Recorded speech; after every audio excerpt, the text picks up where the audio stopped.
Ada beberapa oknum kiai, jadi jangan dikira oknum pejabat yang jadi oknum, yang ada oknumnya cuma pejabat. Ada nggak kiai yang jadi oknum? Ada. Kata kiai, kata oknum. Kita yang menolak PIK 2 adalah provokator ya.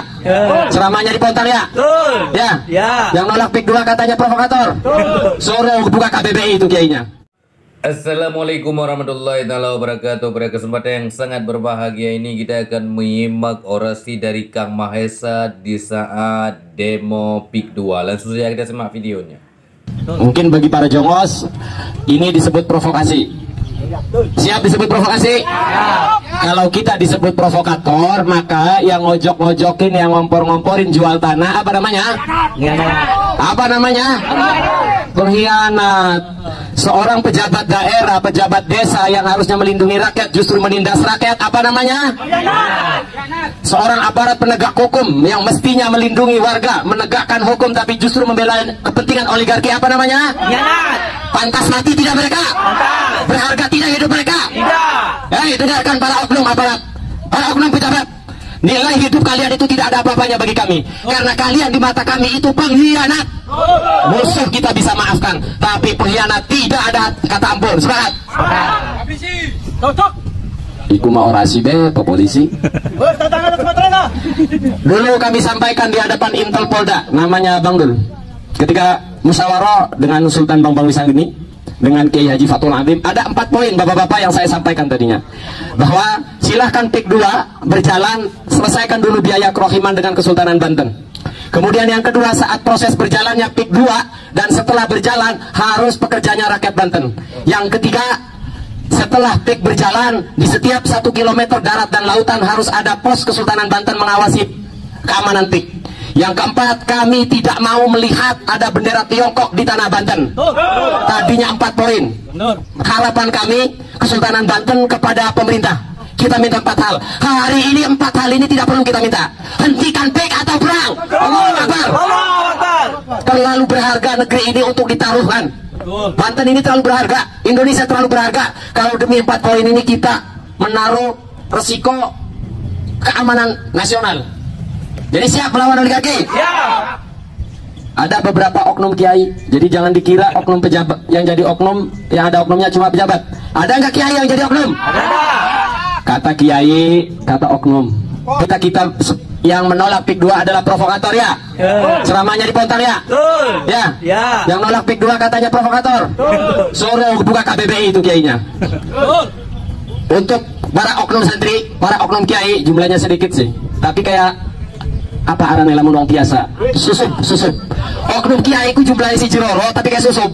Lamun orang dibuang melaku negatif bener nggak? Lawan tidak oknum kiai? Lawan. Wa idza qila lahum la tufsidu fil ardi qalu innama nahnu muslihun. Ketika orang-orang musyrik dikatakan tufsidu, janganlah kalian membuat kerusakan di atas bumi ini, mereka berkata innama nahnu muslihun. Mahesa, wong Banten, kudu kita nih arep ngebangun Banten ta, ngurangi pengangguran ta, ngangkat perekonomian ta. Jawab apa tidak? Jawab. Siapa yang menjawab? Gusti Allah melanjutkan di dalam keterusannya ayat, qalu innama nahnu muslihun, ala kata Allah innahum humul mufsiduna walakin la yash'urun. Ketahuilah bahwa kalian itulah para perusak di muka bumi ini, hanya saja kalian tidak merasa. Jadi apa yang dilakukan hari ini oleh para jongos, oknum aparat, oknum pejabat, oknum kiai, itu lebih dulu dilakukan oleh orang-orang musyrik, oleh orang-orang jahiliyah. Jadi mereka itu orang yang ketinggalan itu. Jadi badung ketinggalan. Oknum pejabat, oknum kiai, kalian itu badungnya ketinggalan. Itu sebelum diutusnya Nabi Muhammad SAW. Jadi mereka berargumen mau membangun Banten. Itu argumennya orang-orang kafir zaman dulu. Hari ini katanya Pak oknum kiai mau membangun Banten, mau mengangkat perekonomian. Jawab apa tidak? Kedustaan oknum kiai, oknum abuya yang membela PIK 2. Mereka selalu berargumen darul mafasid muqaddam ala jalbil masolih. Sorry Kiai Roma, pangapunten. Saya mau ngasih tahu kepada jongos-jongos, pada aguan, bahwa Banten jawarannya bisa dalil. Itu poinnya Kang Roman. Siap Kiai? Apalagi santrinya, jawarannya aja pinter dalil, cukup untuk ngejawabi oknum kiai. Jangan nyebutin nama, sepakat? Jangan sebutin nama, sepakat? Sebut inisial saja. Inisialnya Said Akil Siroj. Betul atau tidak? Jangan nyebutin nama. Inisial, inisialnya Said Akil. Karena di sini ada bapak-bapak Polri itu. Wah, salah ngomong bisa dipenjara gitu. Yang belum ditangkap siapa? Kalau aktivis salah ngomong bisa ditangkap. Benar nggak Bapak Polisi? Tapi kalau kacau-kacau oligarki, ada yang sudah ketangkap? Apa perlu Bapak Polisi kita beliin kasur? Pak Polisi belum beliin kasur tak? Ya, kalau aktivis saja ganasnya minta ampun ini Bapak Kepolisian ini. Jangan dikira saya ngomelin bapak-bapak polisi ini hanya berani di belakang. Hari ini saya ngomong di depan bapak-bapak kepolisian. Siapa kita? Bos kan? Kita rakyat bosnya polisi kan? Betul, kita bosnya polisi. Hanya saja polisi sekarang tidak tahu siapa bosnya. Mereka tahu yang ngegaji mereka itu adalah rakyat, betul? Tapi rakyat tahu diri, nggak bisa buat polisi kaya, rakyat. Benar tidak? Yang ngegaji polisi siapa? Yang ngegaji bupati siapa? Yang ngegaji gubernur siapa? Yang buat mereka kaya siapa? Jadi yang sekarang terjadi tidak hanya oknum kiai, oknum aparat, oknum pejabat tidak tahu siapa yang harus mereka lindungi. Rusak moralnya sudah. Sudah mereka yang rusak moralnya menuntut kita jangan memprovokasi. Kan lucu. Rumah kita diobok-obok terus kitanya nggak boleh berorasi. Jawab apa tidak? Jawab. Jawab apa tidak? Jawab. Ah, polisi saya giliran ngomong mau pura-pura ngobrol beda ya. Pak polisi, bos kalian lagi ngomong nih. Tolong dengerin apalah. Saya hari ini ingin ngasih dia kepada bapak-bapak polisian dan bapak-bapak TNI bahwa berdirinya Indonesia Raya itu atas dasar kesepakatan kesultanan dan raja-raja para raja. Betul atau tidak? Saya sering berargumen dengan oknum ahli hukum tata negara. Saya sering berdebat di lapangan dengan pengacara, dengan jongos-jongos kader ormas nganu arane. Paham? Paham. Bahwa katanya dalam sebuah negara kalau penjajah diusir maka negara tersebut milik yang ngusir tersebut. Jawab apa tidak? Jawab. Kalau negara Spanyol bisa mengalahkan negara Belanda mengusir, benar Banten menjadi milik Spanyol. Tapi perlu diketahui yang mengusir penjajah itu seluruh rakyat Indonesia. Betul apa tidak? Betul. Polisi apa rakyat yang mengusir penjajah? Rakyat.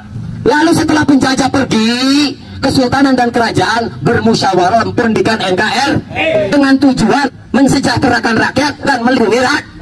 Hari ini kalau lalu kemudian setelah ada NKRI rakyat makin ditindas, luruskan tidak mereka? Luruskan. Hai bapak-bapak kepolisian TNI khususnya pemerintahan pusat, kalian jangan lupakan sejarah bahwa berdirinya Indonesia agar negara ini semakin kuat dan semakin solid. Apa perlu kita ingatkan? Dan kalian itu bukan pemilik negeri ini. Tidak ada kesultanan dan kerajaan dimanapun di bumi pertiwi ini yang menyerahkan wilayahnya kepada pemerintahan Indonesia. Tidak pernah ada. Namun kami para pendahulu kami sepakat bergabung dan pengelolanya kalian pemerintah. Bukan malah setelah berdiri NKRI kalian membiarkan rakyat ditindas. Ada hari ini pelaku pemagarannya sudah ditangkap? Belum. Berarti negara tidak becus menjalankan amanat, betul tidak? Ada hari ini yang mengintimidasi rakyat di penjara, ada tidak? Ada nggak yang mengintimidasi calon-calon tanah, ada nggak yang di penjara hari ini? Artinya apa? Negara tidak hadir untuk rakyat, melindungi rakyat, betul apa tidak? Satu lagi, setelah tadi dikatakan oleh saudara saya 32 tahun PT Indah Kiat berdiri, apa hari ini ada gubernur Banten yang pernah menyetop PT Indah Kiat limbahnya, ada nggak? Ada nggak Kapolda yang melindungi rakyat Banten dari limbah Indah Kiat, ada tidak? Ada tidak Kapolres yang menyetop limbah Indah Kiat, ada tidak? Lalu hari ini nongol katanya akan mensejahterakan Banten. Cie, dikira kami anak kecil dikasih permen diem. Bapak polisi, sampai hari ini 32 tahun tidak ada kepolisian yang berani nanganin Indah Kiat. Tidak ada Kapolda, Polres yang berani nanganin PT Indah Kiat. Begitupun gubernur, bupati nggak ada. Jadi kalau hari ini lalu kemudian kami diemeng-emengin permen, Mahesa rakyat Banten nanti akan sejahtera kalau udah fix. Siapa yang mau percaya siapa? Nggak ada. Kalau orang gila yang percaya. Buat bapak kepolisian, bapak aparatur negara, hari ini singkat saja yang ingin saya sampaikan, kami tidak akan bernegosiasi dengan penjajah yang akan mengancam kedaulatan NKRI. Kalau hari ini Polri belum bertindak, tidur bapak, biar kami yang turun ke lapangan. Allahu Akbar. Kalau hari ini belum ada kepolisian yang berani menangkap pelaku intimidasi, mafia tanah, pelaku pembakaran, teror Bapak. Ya, kami rakyat Jawa Tengah yang turun ke lapangan. Hadanallahu wa iyyakum ajmain. Wassalamualaikum warahmatullahi wabarakatuh. Nah, sahabatku yang dimuliakan oleh Allah Subhanahu wa taala. Mungkin cukup sekian videonya, semoga bermanfaat dan berkah. Assalamualaikum warahmatullahi wabarakatuh.